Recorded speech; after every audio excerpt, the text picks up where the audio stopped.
Hi, I'm Rick Reef. Welcome to SoCal Insider. LA Sheriff Lee Baca has resigned. Deputies and managers are being indicted, and there are calls from all corners to reform his embattled department. What's ahead for this powerful and troubled law enforcement agency? And what's Baca's legacy for better and worse? We'll discuss. But first, Orange County's Great Park, or as some might say, the not-so-great park.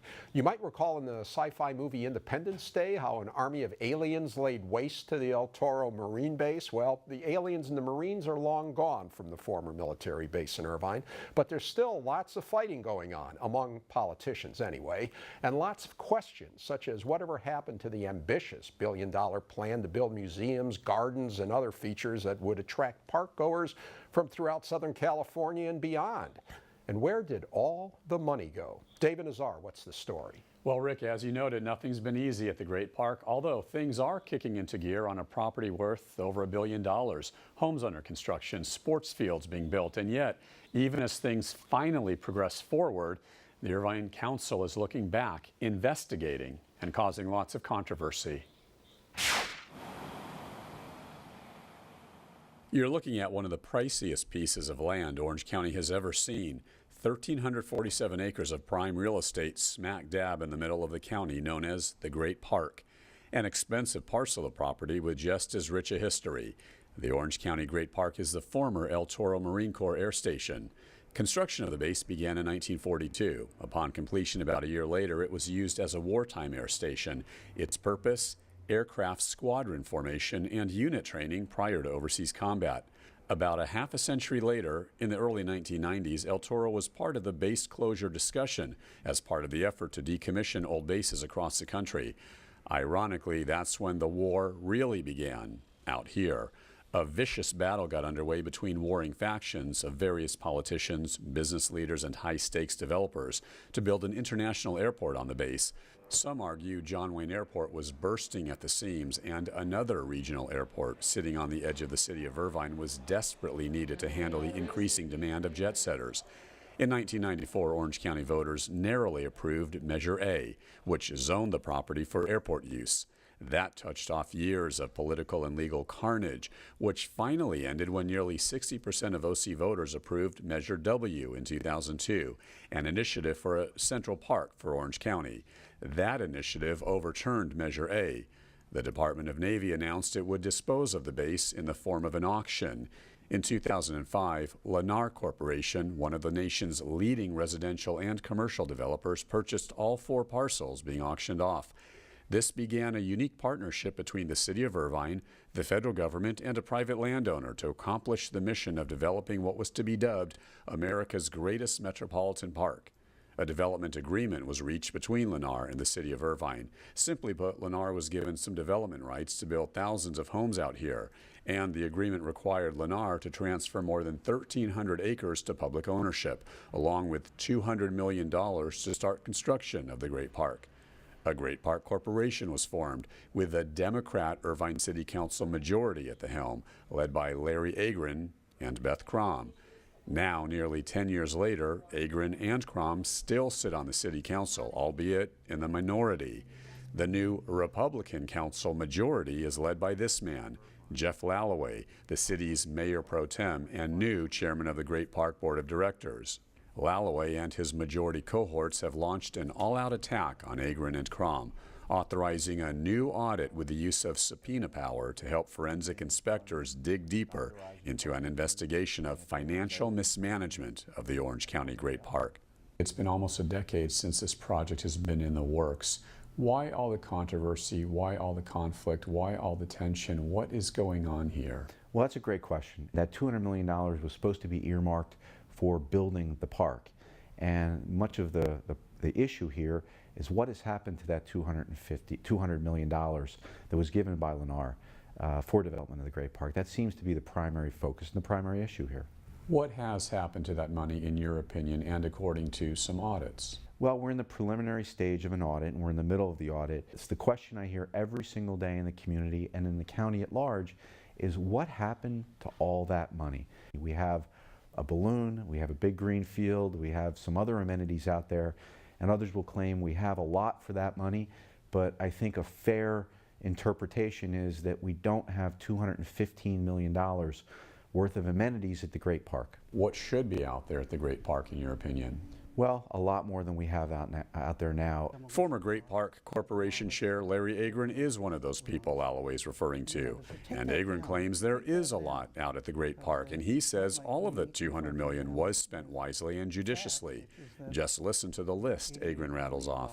The balloon park, Kids Rock, the Palm Court, the restoration of historic Hangar 244, the Terrace Lawn, the North Lawn, the South Lawn, 4 soccer fields, lighted tournament quality soccer fields.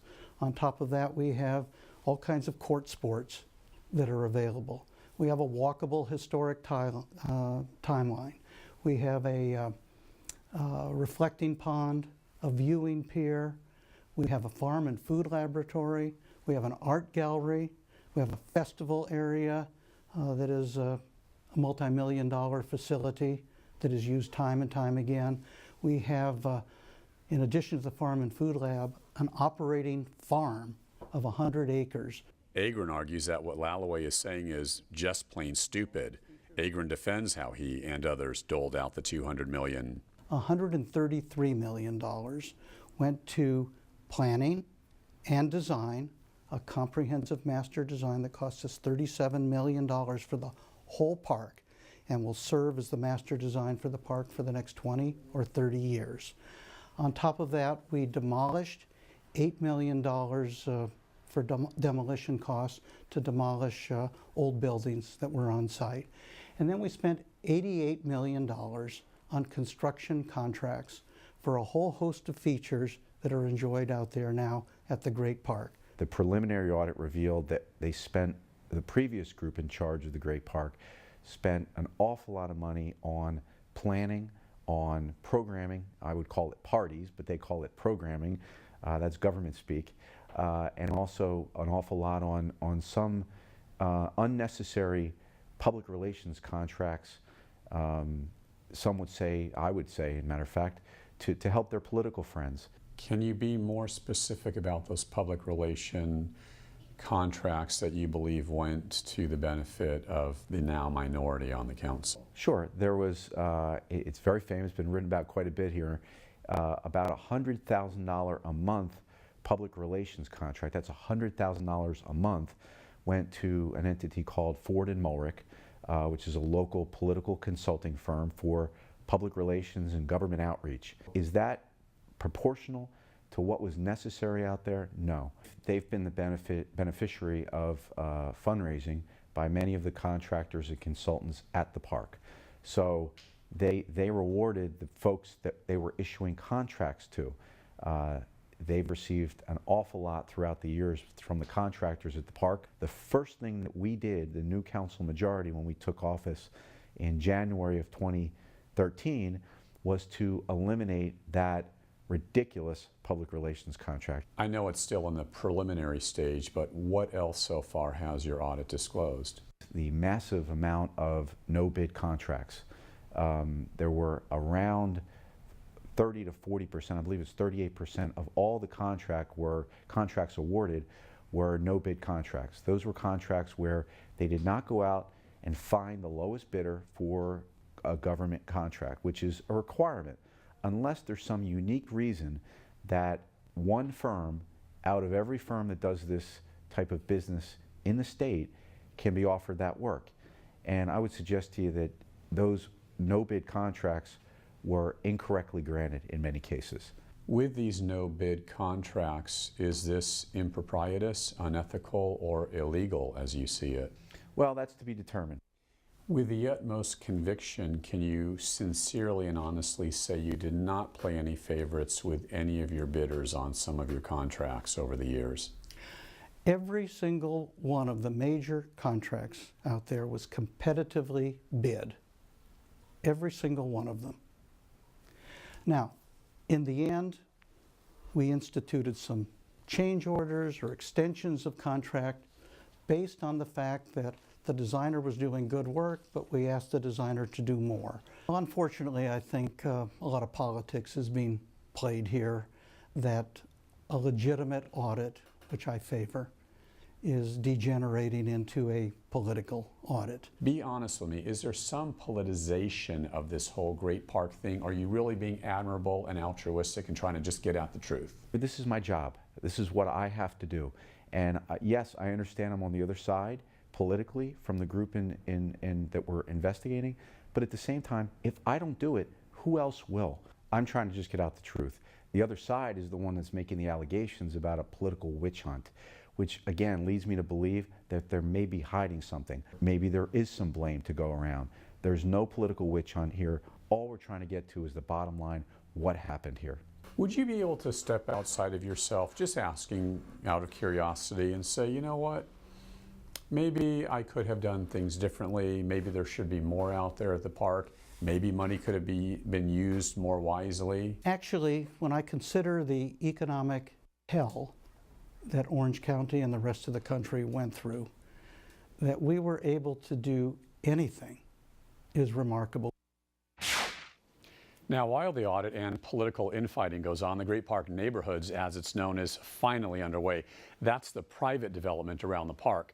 5 Point Communities, an offshoot of Lennar, is building the homes out there. In fact, 300 have already been built. And the Irvine City Council recently cut a deal with 5 Point to jumpstart the park portion of the Great Park. 5 Point will spend some $200 million, I want to say, money that the city really kind of doesn't have, to build recreational facilities. These would be things like 24 soccer fields, 15 tennis courts in a tennis stadium, a golf course, mountain bike trail, woodlands area, and such. And in return, Rick, 5 Point gets to build another 4,600 homes, roughly doubling its total entitlement to about 9,500 homes. And yes, the Irvine City Council vote was 3-2 on that deal. Lalaway in the majority, Agron, Rick, in the minority.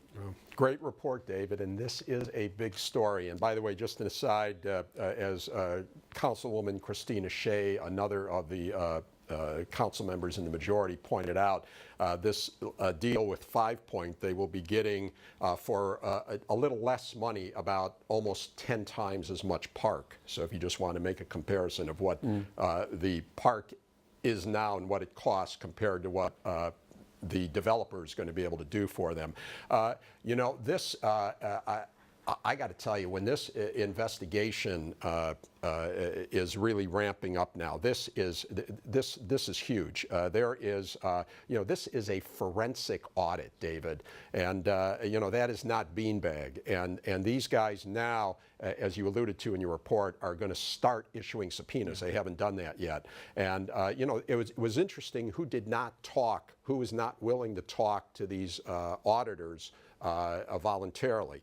The two people who got the most money, the guy who designed the project and the project manager, they got over $40 million, would not talk to the auditors. Ford and Mulrick, that political consulting firm which was doing the PR, would not talk to the auditor. They all together got at least $20 million and probably a little more than that, but so far what's been found is, or what's been stipulated to, is $20 million. A PR firm, $20 million, wouldn't talk. Now, with the subpoena power, which a council has the power to do, they're either going to be compelled to testify or they'll take the fifth. And won't that be interesting?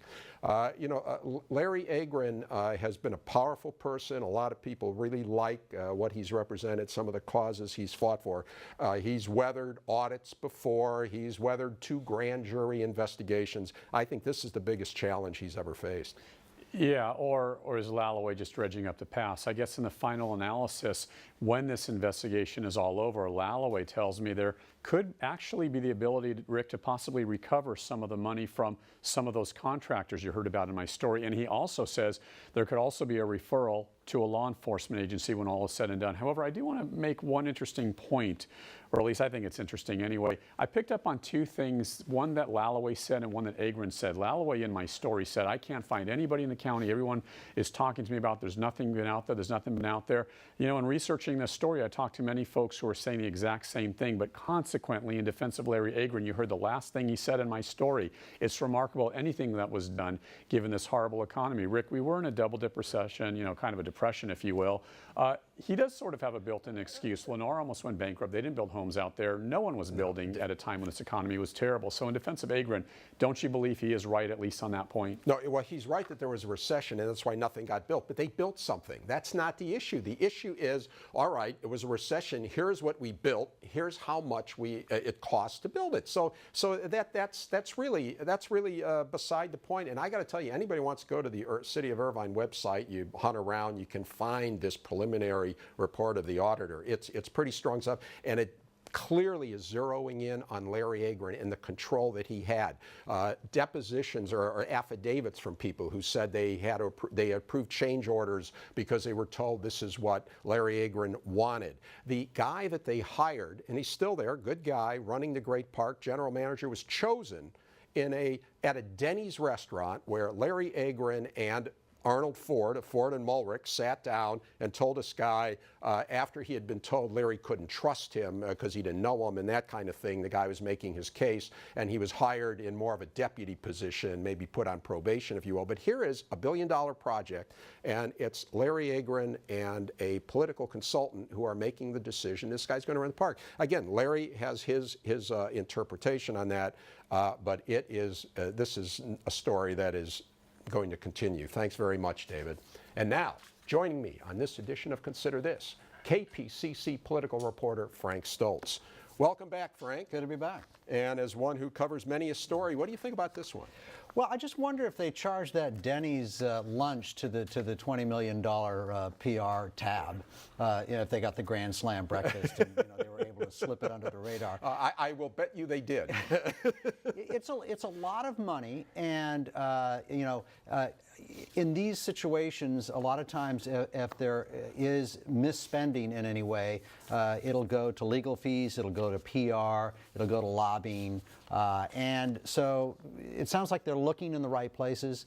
It's interesting, probably more than a decade ago now, a former mayor in Los Angeles was caught up in some questions about some spending at the Department of Water and Power, and it was spending on a PR firm. It sounds like they're raising good questions, and one of the key questions will be whether or not it's just misspending, poor management, or if there's some sort of criminal activity and the district attorney gets involved. Yeah, well, indeed, and I think that seems to be at least preliminarily it was the misspending, if you will, or at least that's the allegation, that you spent so much for so little. And the thing with the subpoenas now is that they can go in and say, okay, to folks, okay, you got $100,000 a month. What did you do? Show us the work product. And that's where this is so key now. It's not just numbers, but all right, how do you justify getting paid this much? Maybe the answer is, you got wildly inflated prices, and then the question is why? Yeah, whose responsibility is it? If you hire me to do something and you're dumb enough to pay me a lot of money to do it, that's not on me, that's on you. Right. And of course, you heard Larry Agron's defense, so that they got their money's worth. Okay, big changes in the Los Angeles Sheriff's Department. Yeah. Lee Baca has stepped down, already talked about his legacy. What do you make of that? Well, this is a huge change. I think we forget how powerful county sheriffs are in the state of California. I mean, this guy oversaw a department of 18,000 people, patrolled 44 different cities plus the unincorporated areas of Los Angeles. This is a huge department, ran the jails, provides the court bailiffs. And so it's interesting because he was in power for about 15 years, since 1998, was generally a progressive talker. He reached out to Muslims and other ethnic and religious communities. He tried to help the homeless. He created education programs inside the jails. But in the end, he was seen as a lousy manager. He couldn't get his department to follow him in his progressive ideals. And he ignored report after report of increasing use of violence against inmates inside his jails, which I think ultimately brought him down.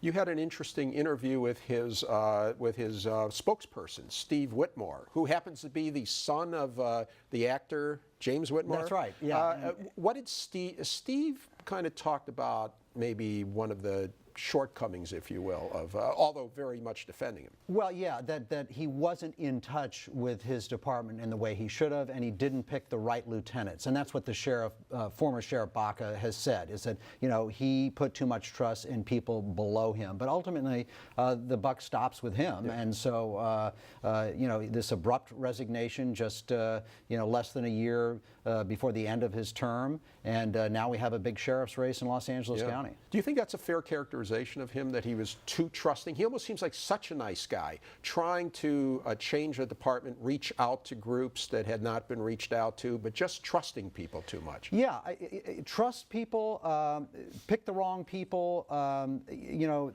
spent too much time out of town or working the political scene. You know, the sheriff is not just the top law enforcement guy, he is a major political player. You know, everybody wants the sheriff's endorsement if you're running for state legislature, if you're running for a judgeship. You want his endorsement. And so he played that scene a lot, and some say to the detriment of the management of the department. We've got an interim sheriff. Who is this person? Well, he's from Orange County. Is he in the mix? Yeah, he's from Orange County, the former, well, he's currently the undersheriff, John Scott, and he's taking leave of absence to run the LA County Sheriff. He was with the Sheriff's Department in LA for something like 20 or 30 years himself before he came down to OC. And, you know, he's a guy who is someone I think they're counting on to sort of steady the ship because there's been so much negative publicity, and not just about the jails, but, you know, hiring deputies who had previous criminal records, you know, targeting minority residents in the Antelope Valley. I mean, this is a department that's got a number of problems, and I think they're just looking for some stability right now. Right, and then he's not in the mix as far as he's not going to run for the seat. He's not running. We have the chief of the Long Beach Police Department, Jim McDonald, and the two assistant sheriffs who are running, Todd Rogers and James Helmold. And perhaps the most interesting guy is the former undersheriff, the former number 2 man to Baca, to Lee Baca, Paul Tanaka, who himself has sort of been named in various reports as being someone who did not stop the violence at the jails. Yeah. Well, is there a favorite right now? Because he's like, and there's other. It seems like somebody's jumping in every week. Well, you know, I think the law enforcement community is getting behind Jim McDonald from Long Beach. He's a former number 2 guy at the LAPD. He's got a lot of experience. He's somebody from outside the department. A lot of people like that idea. But you know, this is a race, you know, that often people don't pay a lot of attention to. The sheriff of Los Angeles County, sheriff's races in general don't get a lot of attention. This one will get more attention, and a lot will depend on, you know, how much money these guys are able to raise in a short amount of time. The primary is in June. It'll be very interesting. You know, here Baca was the reformer, and now presumably someone's going to have to sell themselves as a reformer. You know, and I should point out, you know, Lee Baca said the most important quality of a sheriff is kindness. You just don't hear that from cops, right? You know, he was a different kind of sheriff who ultimately was not great at the job. Yeah. Okay, Frank, thanks so much for coming on. Good to be here. You can watch this show and past shows at rickreef.com. Segments of the show can also be viewed at pbssocal.org. My guest has been Frank Stoltze. Check his stuff out at the KPPC political blog. And a special thanks to Jeff Lalloway and Larry Agron. And thank you for watching. We'll see you again on SoCal Insider.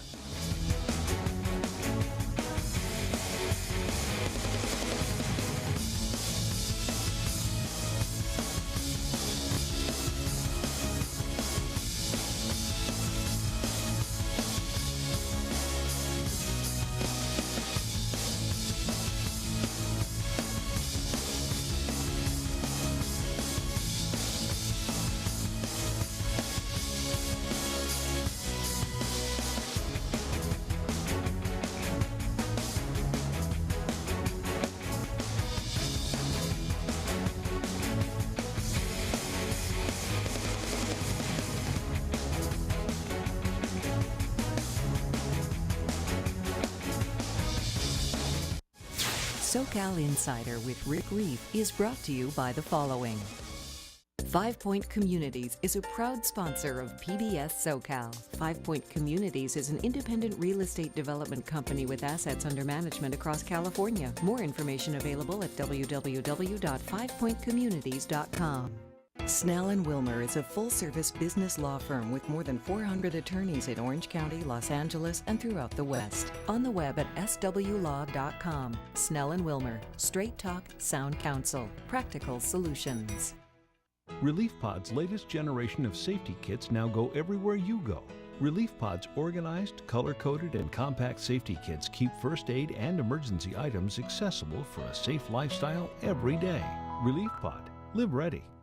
A healthy future for you, your family, and your business is why Memorial Care Health System transformed healthcare. Our hospitals, physicians, and outpatient centers keep patients healthy and care for them when they're not. Memorial Care, one healthcare system leading the way. Stem cells are showing great promise for the treatment of disease and injury. At UC Irvine, innovations in stem cell research are rapidly moving potential therapies from the lab to the patient.